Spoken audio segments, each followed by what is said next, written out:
the contrary, Alyosha was at this time a well-grown, red-cheeked, clear-eyed lad of 19, radiant with health.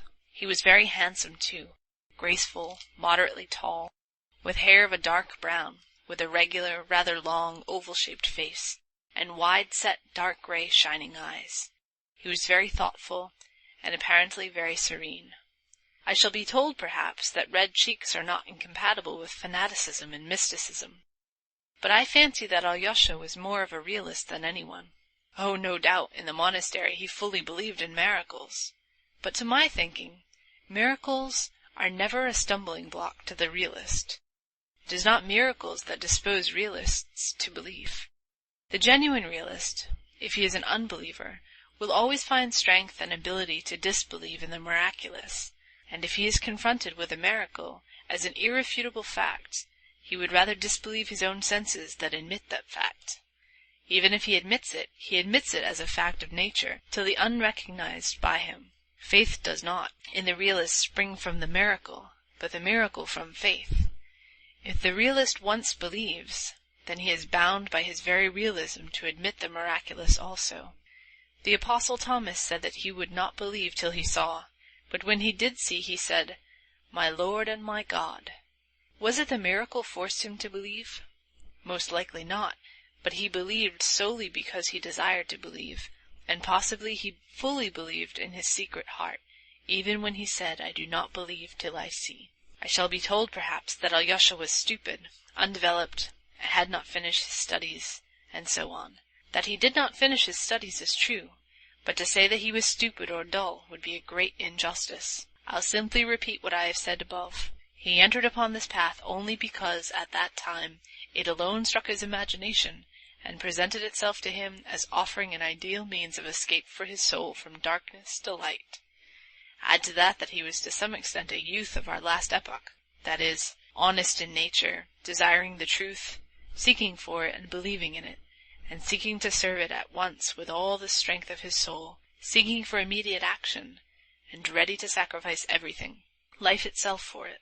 Though these young men unhappily fail to understand that the sacrifice of life is, in many cases, the easiest of all sacrifices, and that to sacrifice, for instance, 5 or 6 years of their seething youth to hard and tedious study, if only to multiply tenfold their powers of serving the truth and the cause they have set before them as their goal, such a sacrifice is utterly beyond the strength of many of them.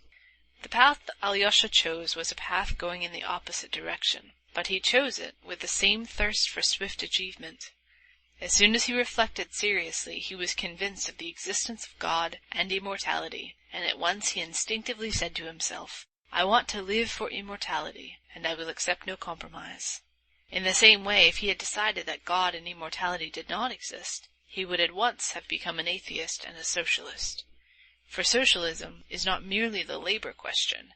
It is before all things the atheistic question, the question of the form taken by atheism today, the question of the Tower of Babel, built without God, not to mount to heaven from earth, but to set up heaven on earth. Alyosha would have found it strange and impossible to go on living as before. It is written, "Give all that thou hast to the poor and follow me, if thou wouldst be perfect." Alyosha said to himself, "I can't give 2 rubles instead of all, and only to go to Mass instead of following him." Perhaps his memories of childhood brought back our monastery, to which his mother may have taken him to Mass.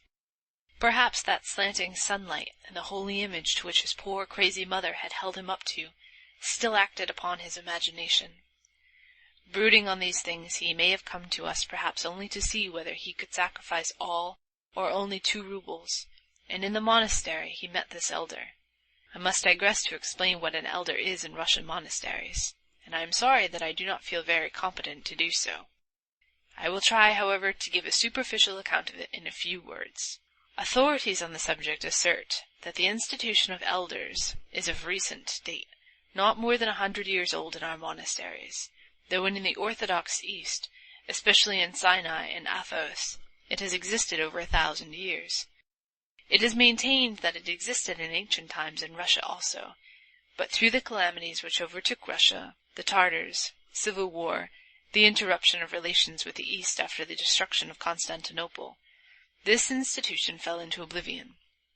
It was revived among us towards the end of the last century by one of the great ascetics, as they called him, Pasej Velichkovsky, and his disciples. But to this day it exists in few monasteries only, and has sometimes been almost persecuted as an innovation in Russia. It flourished especially in the celebrated Kozelski Optin monastery. When and how it was introduced into our monastery I cannot say. There had already been 3 such elders, and Zosima was the last of them. But he was almost dying of weakness and disease, and they had no one to take his place. The question for a monastery was an important one, for it had not been distinguished by anything in particular till then. They had neither relics of saints, nor wonder-working icons, nor glorious traditions, nor historical exploits. It had flourished and had been glorious all over Russia through its elders, to see and hear whom pilgrims had flocked for thousands of miles from all parts. What was such an elder? An elder was one who took your soul, your will, into his soul and his will. When you choose an elder, you renounce your own will and yield it to him in complete submission, complete self-abnegation. This novitiate, this terrible school of abnegation, is undertaken voluntarily, in the hope of self-conquest, or self-mastery, in order, after a life of obedience, to attain perfect freedom, that is, from self, to escape the lot of those who have lived their whole life without finding their true selves in themselves. This institution of elders is not founded on theory, but was established in the East from the practice of 1,000 years. The obligations due to an elder are not the ordinary obedience which has always existed in our Russian monasteries.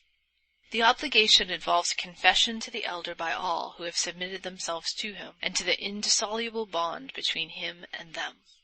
The story is told, for instance, that in the early days of Christianity, one such novice, failing to fulfill some command laid upon him by his elder, left his monastery in Syria and went to Egypt. There, after great exploits, he was found worthy at least to suffer torture and a martyr's death for his faith.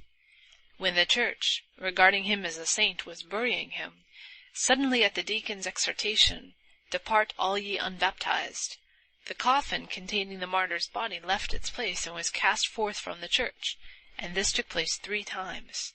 And only at last they learnt that this holy man had broken his vow of obedience and left his elder, and therefore could not be forgiven without the elder's absolution, in spite of his great deeds.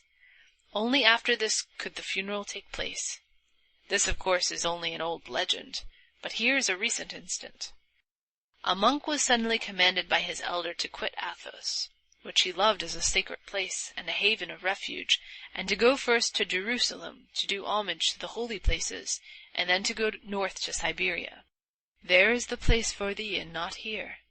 The monk, overwhelmed with sorrow, went to the ecumenical patriarch at Constantinople, and besought him to release him from his obedience. But the patriarch replied that not only was he unable to release him, but there was not, and could not be on earth, a power which could release him, except the elder who had himself laid that duty upon him. In this way the elders are endowed in certain cases with unbounded and inexplicable authority. That is why in many of our monasteries the institution was at first resisted almost to persecution. Meantime the elders immediately began to be highly esteemed among the people.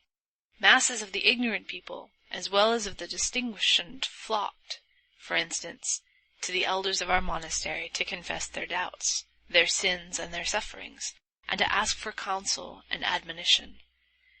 Seeing this, the opponents of the elders declared that the sacrament of confession was being arbitrarily and frivolously degraded, though the continual opening of the heart to the elder by the monk or the layman had nothing of the character of the sacrament. In the end, however, the institution of elders has been retained, and is becoming established in Russian monasteries. It is true, perhaps, that this instrument, which had stood the test of 1,000 years for the moral regeneration of a man from slavery to freedom and to moral perfectibility, may be a two-edged weapon, and it may lead some not to humility and complete self-control, but to the most satanic pride, that is, to bondage and not to freedom. The elder Zosima was 65.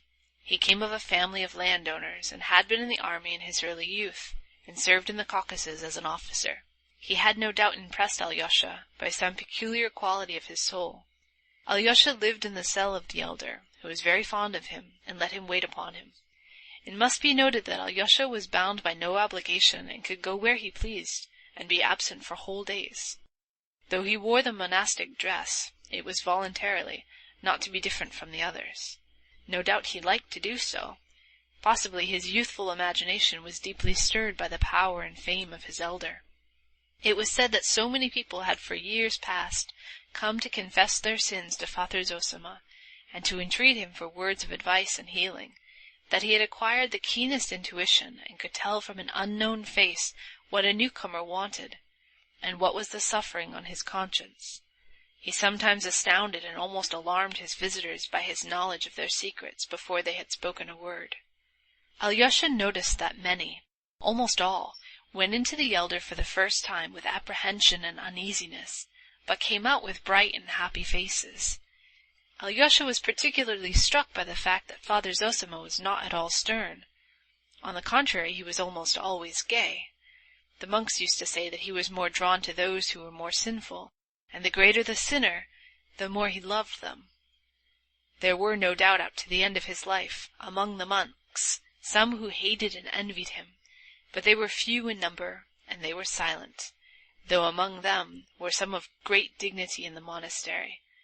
One, for instance, of the older monks, distinguished for his strict keeping of fasts and vows of silence. But the majority were on Father Zosima's side, and very many of them loved him with all their hearts, warmly and sincerely. Some were almost fanatically devoted to him, and declared, though not quite aloud, that he was a saint, that there could be no doubt of it, and seeing that his end was near, they anticipated miracles and great glory to the monastery in the immediate future from his relics. Alyosha had unquestioning faith in the miraculous power of the elder, just as he had unquestioning faith in the story of the coffin that flew out of the church. He saw many who came with sick children or relatives, and besought the elder to lay hands on them and to pray over them, return shortly after, some the next day, and falling in tears at the elder's feet, thank him for healing their sick. Whether they had really been healed or were simply better in the natural course of the disease was a question which did not exist for Alyosha, for he fully believed in the spiritual power of his teacher and rejoiced in his fame, in his glory, as though it were his own triumph. His heart throbbed, and he beamed, as it were, all over when the elder came out to the gates of the hermitage, into the waiting crowd of pilgrims, of the humbler class, who had flocked from all parts of Russia on purpose to see the elder and obtain his blessing. They fell down before him, wept, kissed his feet, kissed the earth on which he stood, and wailed, while the women held up their children to him, and brought him the sick, possessed with devils. The elder spoke to them, read a brief prayer over them, blessed them, and dismissed them. Of late he had become so weak through attacks of illness that he was sometimes unable to leave his cell, and the pilgrims waited for him to come out for several days. Alyosha did not wonder why they loved him so, why they fell down before him and wept with emotion merely at seeing his face. Oh, he understood that for the humble soul of the Russian peasant, worn out by grief and toil, and still more by the everlasting injustice and everlasting sin, his own and the world's, it was the greatest need and comfort to find someone or something holy to fall down before and worship. Among us there is sin, injustice, and temptation, but yet somewhere on earth there is someone holy and exalted. He has the truth. He knows the truth, so it is not dead upon the earth. So it will come one day to us too, and rule over all the earth according to the promise. Alyosha knew that this was just how the people felt, and even reasoned. He understood it, but that the elder Zosima was the saint and custodian of God's truth. Of that he had no more doubt than the weeping peasants and the sick women who held out their children to the elder. The conviction that after his death the elder would bring extraordinary glory to the monastery was even stronger in Alyosha than in anyone there, and of late a kind of deep flame of inner ecstasy burnt more and more strongly in his heart. He was not at all troubled at this elder's standing as a solitary example before him. No matter, he is holy. He carries in his heart the secret of renewal for all, that power which will at last establish truth on the earth, and all men will be holy and love one another, and there will be no more rich nor poor, nor exalted nor humbled, but all will be as children of God, and the true kingdom of Christ will come. That was the dream in Alyosha's heart. The arrival of his two brothers, whom he had not known till then, seemed to make a great impression on Alyosha. He more quickly made friends with his half-brother Dmitri, though he arrived later, than with his own brother Ivan. He was extremely interested in his brother Ivan, but when the latter had been 2 months in the town, though they had met fairly often, they were still not intimate. Alyosha was naturally silent, and he seemed to be expecting something, ashamed about something, while his brother Ivan, though Alyosha noticed at first that he looked long and curiously at him, seemed soon to have left off thinking of him. Alyosha noticed it with some embarrassment. He ascribed his brother's indifference at first to the disparity of their age and education, but he also wondered whether the absence of curiosity and sympathy in Ivan might be due to some other cause entirely unknown to him. He kept fancying that Ivan was absorbed in something inward and important, that he was striving toward some goal, perhaps very hard to attain, and that was why he had no thought for him. Alyosha wondered too whether there was not some contempt on the part of the learned atheist for him, a foolish novice. He knew for certain that his brother was an atheist. He could not take offense at this contempt, if it existed, yet, with an uneasy embarrassment which he did not himself understand, he waited for his brother to come nearer to him. Dmitri used to speak of Ivan with the deepest respect, and with a peculiar earnestness. From him Alyosha learnt all the details of the important affair which had of late formed such a close and remarkable bond between the two elder brothers. Dmitri's enthusiastic references to Ivan were the more striking in Alyosha's eyes, since Dmitri was, compared to Ivan, almost uneducated, and the two brothers were such a contrast in personality and character that it would be difficult to find two men more unlike. It was at this time that the meeting, or rather gathering of the members of this inharmonious family, took place in the cell of the elder, who had such an extraordinary influence on Alyosha. The pretext for this gathering was a false one. It was at this time that the discord between Dmitri and his father seemed at its acutest stage, and their relations had become insufferably strained. Fyodor Pavlovitch seems to have been the first to suggest, apparently in joke, that they should all meet in Father Zosima's cell, and that without appealing to his direct intervention, they might more decently come to an understanding under the conciliating influence of the elder's presence. Dmitri, who had never seen the elder, naturally supposed that his father was trying to intimidate him, but as he secretly blamed himself for his outbursts of temper with his father on several recent occasions, he accepted the challenge. It must be noted that he was not, like Ivan, staying with his father, but living apart at the other end of the town. It happened that Pyotr Alexandrovich Musov, who was staying in the district at the time, caught eagerly at the idea. A liberal of the 40s and 50s, a free-thinker and atheist, he may have been led on by boredom, or the hope of frivolous diversion. He was suddenly seized with a desire to see the monastery and the holy man. As his lawsuit with the monastery still dragged on, he made it the pretext for seeing the superior, in order to attempt to settle it amicably. A visitor coming with such laudable intentions might be received with more attention and consideration than if he came from simple curiosity. Influences from within the monastery were brought to bear on the elder, who of late had scarcely left his cell, and had been forced by illness to deny even his ordinary visitors. In the end he consented to see them, and the day was fixed. "Who has made me a judge over them?" was all he said, smilingly, to Alyosha. Alyosha was much perturbed when he heard of the proposed visit. Of all the wrangling, quarrelsome party, Dmitri was the only one whom he could regard the interview seriously. All the others would come from frivolous motives, perhaps insulting to the elder. Alyosha was well aware of that. Ivan and Musov would come from curiosity, perhaps of the coarsest kind, while his father might be contemplating some piece of buffoonery. Though he said nothing, Alyosha thoroughly understood his father. The boy, I repeat, was far from being so simple as everyone thought him. He awaited the day with a heavy heart. No doubt he was always pondering in his mind how the family discord could be ended, but his chief anxiety concerned the elder. He trembled for him, for his glory, and dreaded any affront to him, especially the refined, courteous irony of Miusov and the supercilious half-utterances of the highly educated Ivan. He even wanted to venture on warning the elder, telling him something about them, but on second thoughts said nothing.